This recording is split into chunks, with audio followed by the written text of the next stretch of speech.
wholesome creators are in danger. Most people are unaware. The law is vague and scary. And I don't know which of these three is the worst. The FTC is the federal... something company. Federal something. Does it start with federal? Federation. The FTC is the United States Federal Trade Commission, and its job is to protect consumers and promote competition. One branch of the FTC is Coppa, which stands for The Child... I've heard of it, but I don't know what it means. For some reason, I don't know why, creator organization is coming to mind. Corporation of political... I keep thinking as COPA, and there's this airline called Coppa. It has to do something with children or something like that, Coppa. Children's Online Privacy Protection Act of 1998. Its job is to protect children's online safety by making sure businesses do not collect and use children's personal data without parental consent. Companies, such as YouTube, collect personal data through cookies and other methods to create personalized advertisements that will appeal to the viewers. According to the YouTube Terms of Service, you must be over the age of 13 to create a YouTube account. However, children lie about their ages and are therefore exposed to personalized advertising. The FTC found out that YouTube corporate was aware of this and sued Google for $170 million. Our order accomplishes three important purposes. First, it imposes a substantial monetary judgment of $170 million, with $136 million going to the Federal Trade Commission as a civil penalty, and $34 million going to the state of New York. As a result of this, YouTube changed its terms of service, saying that every creator must mark their videos as either made for kids or not made for kids. Zane Heath. MMG, Manuel Gods. Shane Dawson. David Dobrik. Vsauce. Tara Michelle. Wait, hold on, I'm gonna change my answer. Zachary Gutherman. Every creator, despite their location, must do this for every video. Video classifies as made for kids if the subject matter of the video is appealing to kids. This includes songs, poems, and stories directed towards children. If children are the intended or actual audience of the video. If the video includes child actors or models. If the video contains characters or toys that appeal to children. This includes basically all animated characters and videos. If the video includes activities that appeal to children. Everything you just saw is considered for kids according to YouTube.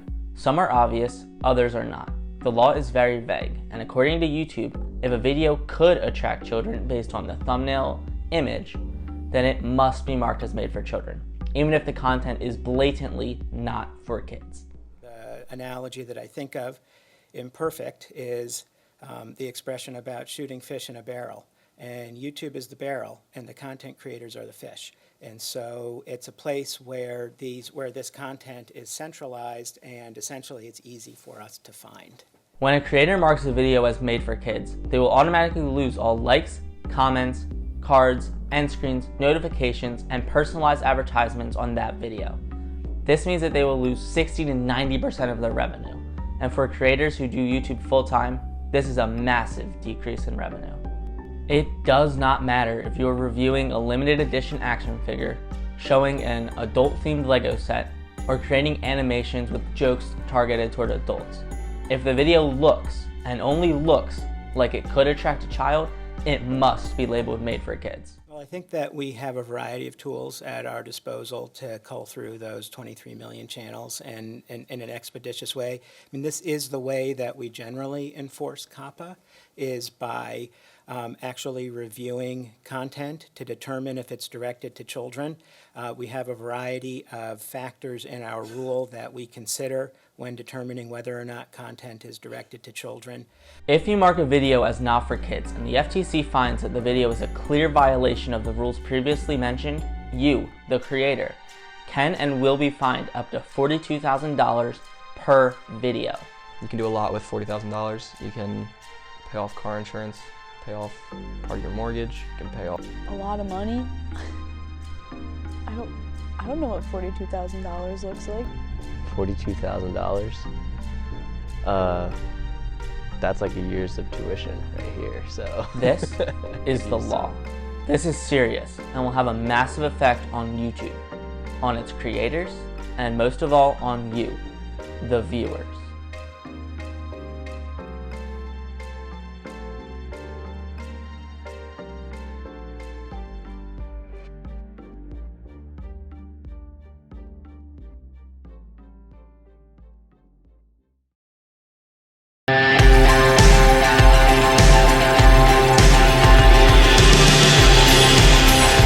Hey everybody, what's up? My name is Zach from ZG Brickfilms, and today we're going to be talking about Coppa. I feel like I kind of have to make this video talking about it. I mean, I did post a number of stuff on my community tab, or I mean, even on my social media stuff, but I think that Coppa is something I have to address to you guys, the viewers, because it affects you guys, and it also affects me. So in the beginning, you kind of saw a nice, kind of cinematic, not really, opening that really tells you what Coppa is, and it's a very serious thing. And I do want to apologize first off for not posting anything last week. I was super busy with school, and between Coppa and all that, it just wasn't gonna happen posting. But we're back, and I just wanted to post this video before I post anything else on the channel, kind of to just talk, let you guys know my stance on Coppa, and let you all know pretty much everything going on with it. So, I guess for starters, I'm not a fan of the law. Obviously, I make Lego videos, and I think that I can't argue, no matter how much I want to, I can't argue that my videos can't attract children, because they can. I'm sitting surrounded by a Lego city, you know, I've got all these minifigs and everything here. It's Lego, it's a Lego city. I mean, what else can I say about that? So I actually want to start by sharing a little story with all of you guys that kind of shows where my mindset is with this whole Coppa thing. So back when I hit 1,000 subscribers, I did a giveaway where I gave away 4 Lego minifigures, and the first place winner, I had no clue of this, but the first place winner was actually a kid who lives in my area, in my region. So, you know, when he won, his mom emailed me saying, hey, my son won. They actually somehow knew my family. He knew like one of my little siblings, which was amazing. So I didn't even know that. So it was like small world. It was crazy. But his mom emailed me, said, hey, would it be all right if I just picked it up so you don't have to pay for shipping? And I was like, yeah, that's fine. So, you know, we work it out, and the mom came and picked up the minifigure. I think it was after work one day because the kid wasn't with her, I was hoping the kid would come too, but it's all good. So she came and picked up the minifig. I handed her the minifig. She's like, oh, thank you for making these videos. You know, our kids love them. My kids watch your videos every week. And, you know, they just love watching them. We love that it's someone who makes good content. You know, we don't have to watch the videos beforehand. You're doing a great job. Thank you for what you do. And that was really, really heartwarming for me. You know, that felt so amazing to, you know, get that story and, you know, to hear that. And I mean, when I first heard the Coppa law came out, I immediately wanted to click not for kids. I'm like, no, my videos aren't for kids, you know, screw that. My videos are for older Lego fans, which is true. And then I remembered that. And I think that's really what kind of made me realize this whole situation and kind of how poorly done this whole thing is, because my videos aren't intended for kids. But there's this kid right here who watches my videos, whose parents let him watch my videos, who they like my videos. They watch my videos consistently, and his parents like having my videos be watched in their house.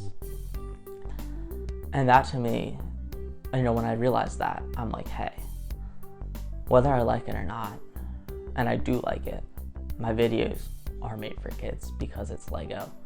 Even though they're not who I'm intending it for, even though I would love to share my videos with AFOLs and all that, kids do still watch these videos. And, you know, that's where I realized that I can't just say my videos are not for kids. It would be a lie. It would be a blatant lie, and I can't do that. And then after watching Jang's video, I think I really got a better insight on it of how, yes, I have to mark my videos as such, you know. I'm not going to mark everything as made for kids, but I have to mark the ones that are specifically Lego oriented. I have to mark those ones as for kids, you know?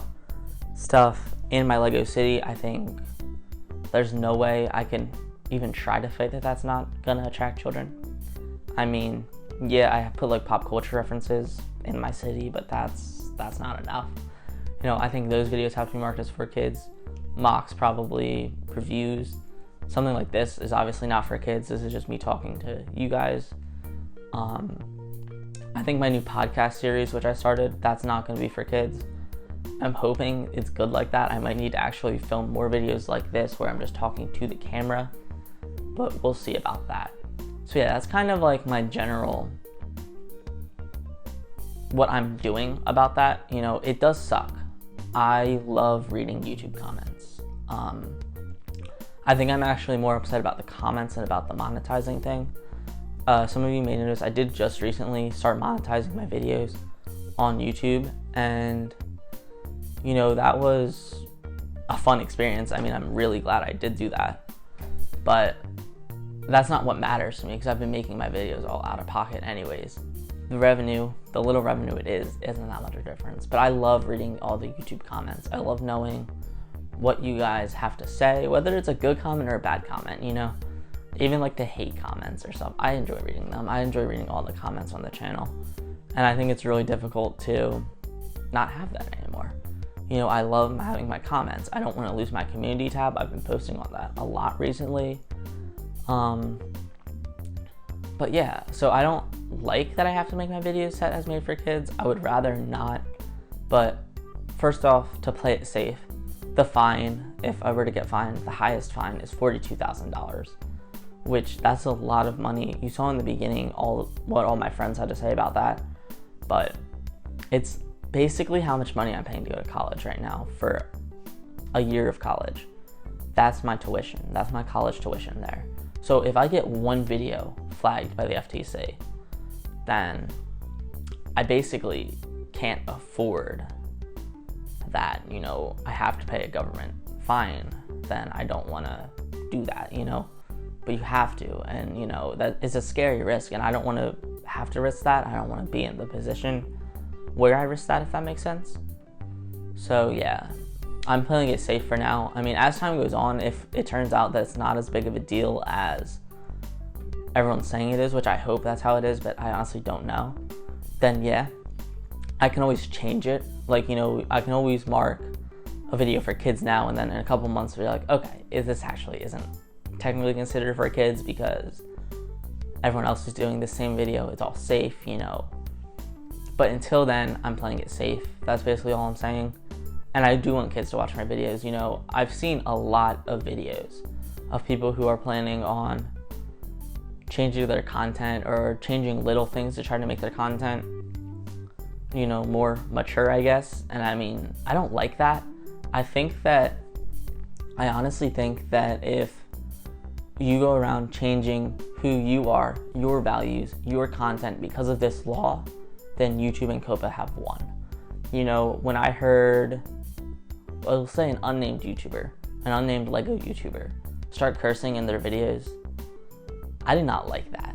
I have nothing wrong with cursing. I curse a lot, not on camera though, because I like to have that family-friendly feel to my videos. But when I heard this person's voice curse, it didn't sound right. It didn't fit. And I mean, it's like really not a good thing to hear that on video. And I don't know, that really just made me think like, wow, they're doing this because they think they can outrun the FTC, which isn't true. I mean, there are a lot of people on YouTube, a lot of big name Lego YouTubers who are taking the totally wrong approach to this, thinking everything's gonna be fine, thinking they can fight it, thinking they can argue it, thinking, oh, it's not that big a deal, thinking, oh, this is the reason why my video's like that, I'm gonna change it.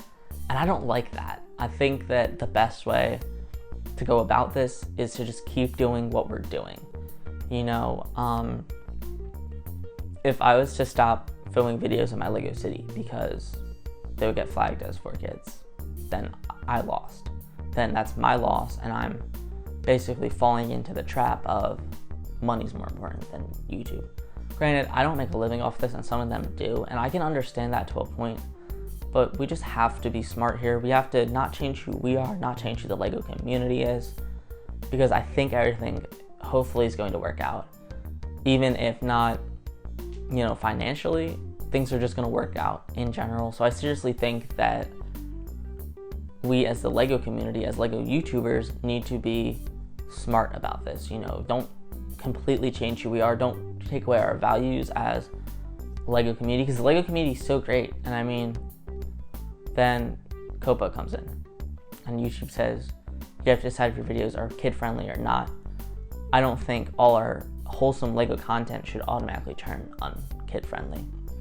Keep it kid friendly. And I know it stinks, it's hard to say or do.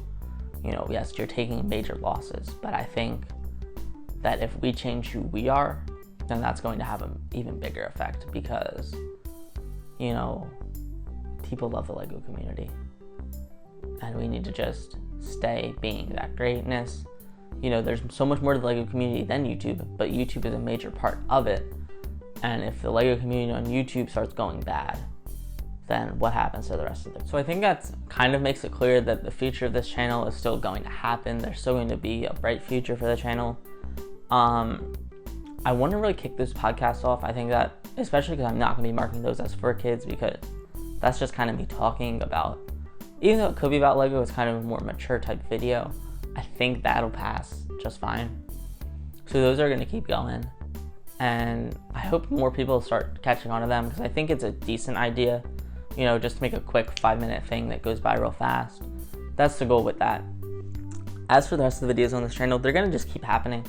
I'm not, like I said, I think that if I change my content, I change what I do because of a law, then I'm the one who loses. And I don't want to do that. I don't want to do that to you guys. So yes, some of my videos will be marked as made for kids. That's fine. I started marking some videos actually last week. And let me tell you, that was one of the hardest things to do, to click that button that said made for kids on my first ever YouTube video. The one that was how Chen captured Zane, the little crappy stop motion. But I had to do it.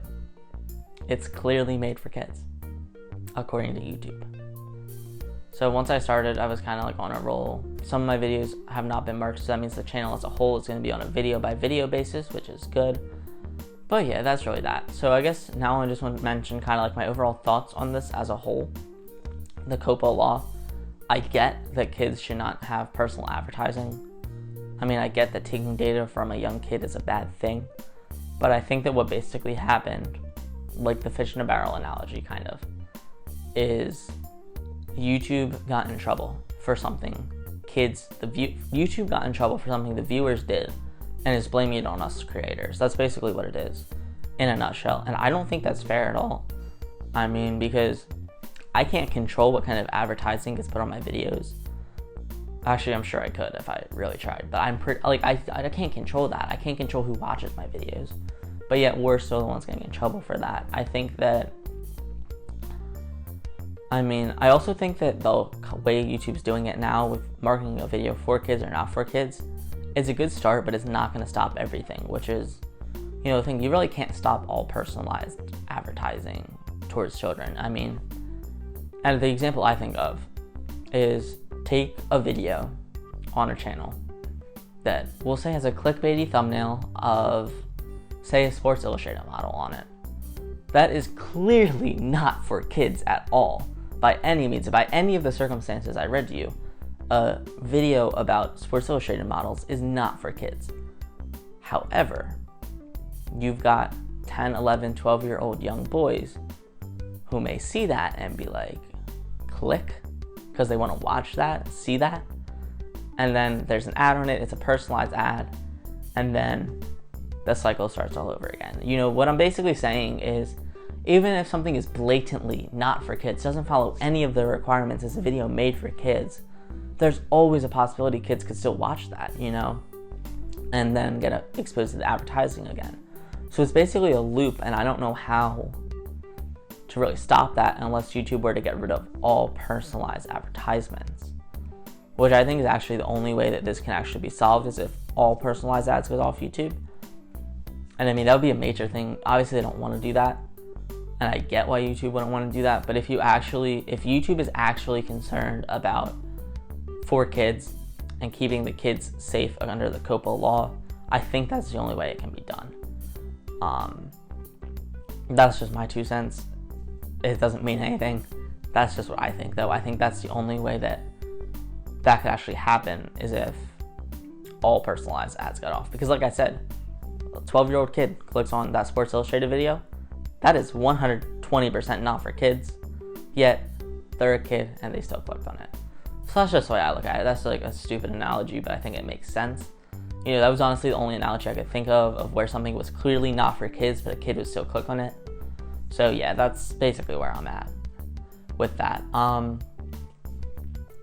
So I guess going on from here, I think I've really mentioned everything I wanted to talk about. I mentioned the law in the beginning portion of the video, then I talked about my personal views on it, what I think about it, gave that backstory, which I think is important. And then really the last thing I want to say, and this is to anyone watching this video, you have to be smart about this. You have to put your feelings aside and just go with what actually is happening here. I mean, I don't want to mark my videos not for kids, or I don't want to mark my videos as made for kids, because I don't want to lose my comments. I don't want to lose my likes. But at the end of the day, I have to. It's a legal obligation, you know? This is the law. You don't want to get in trouble with the law. You don't want to break the law. You don't want to have the consequences of it. And I think we just all have to play it smart. Play it as it goes. I mean, there's a ton of information on Coppa. I try to gather as much information as I can, and it is hard, especially when there are sources that you don't know. I mean, basically, when Jang made his video, I knew it was going to be the correct information because he does the research. I watched a ton of videos on it. I mean, my YouTube recommended feed is all Coppa videos now. And then, yeah, I should have mentioned this in the beginning, but this video is being filmed on the day before Thanksgiving, so November 27th is the recording date of this video. So if something new comes out since then, I'll obviously have to make another video about it. But yeah, I think right now we're kind of in a really scary place. This is a scary law. I'm afraid of it. I'm afraid by it because it's scary. It's a scary, scary law, you know. It is. It really is, you know. It's scary to think about what will happen. It's scary to think about YouTube without its comments. There's a lot of stuff to be scared of. And I am afraid, but I believe that it's just going to not work itself out, but we're going to get the hang of it, get used to it, and everything's going to be okay. So last up, my last thing to mention is I have created an Instagram account for this channel. It's CG_Brickfilms. On Instagram, you'll find it. There's a couple posts already. I'll leave a link to it in the comments below. And I want that to just be a new way to communicate with you guys, the fans, because like I said, communicating with all of you has been honestly the best part about creating these videos. You know, just hearing everyone else's thoughts, hearing people say, hey, great video, or hey, good job, but I would have done it differently, or hearing people say, oh, Hogwarts should be up on a mountain, or hearing people say, oh, why don't you have the new night bus, you know, that's what I like, that's what I like hearing, you know, so I think that'll just be a good way to do that. It'll also be a way to let you all know when a new video comes out, because YouTube's not going to be doing that for kids' videos anymore. But yeah, and then I guess my last thing, I gave a link in the beginning to change.org and to the official FTC, you know, complaints page. You have until December 9th, I believe it is, to say something to them. If you're going to do it, say it respectfully. I do plan on writing something into them. That's something I would like to do. I haven't done that yet. I have already signed the change.org petition. But yeah, I would seriously recommend, if you're a content creator, definitely do that, because it matters, it affects you. It's not fun. This whole situation is not fun. It's scary, but I think, as I mentioned, we the creators, we have to win. You know, it's basically us versus YouTube / the FTC. I think mainly against YouTube at this point, but we have to be the ones that win. So how do we win? By keep doing what we do. Maybe even complying, well, not maybe, by complying to the law and fighting against it, you know? Sending them in stuff, making them realize how bad of a law this is, because I seriously don't think that we should be the ones who are hurt by this, you know, who are taking the blame, taking the responsibility for YouTube's mistakes. That's not our place to say anything though. But yeah, like I said, we just have to stay strong as a LEGO community, keep doing our things. I'm gonna keep making my content. I do want to try some other content maybe though. And that has nothing to do with Coppa. That actually, you know, in college, it's really hard to make LEGO videos. It really is. There's no time. And then when there is time, it's like, okay, what do I do? Because I don't have all this there with me. So I might try some other stuff. I'm not really sure. Experiment. One thing I can say though, without a doubt, is this channel will always be family friendly. It will always be content that kids and adults alike can watch and enjoy. And that's gonna be it for this video. Thank you all so much for taking the time to watch it. I know it's not the kind of video I wanted to make, and definitely not the kind of video you wanted to listen to. If you listened all the way through, I want you to comment, how about you comment Night Bus? Just comment the word Night Bus if you watched all the way through. That way I'll know if you did watch all the way through, because I'm just curious to see if people are gonna watch this probably 30-some minute video of me just talking about my feelings on this, because I hate making videos this long, but I have to this time. Like I said, that's it for this video. Thank you all for watching. Stay strong, you guys. We've got this. If we don't change who we are, then we've technically won this battle. And I'll talk to you all again in my next video.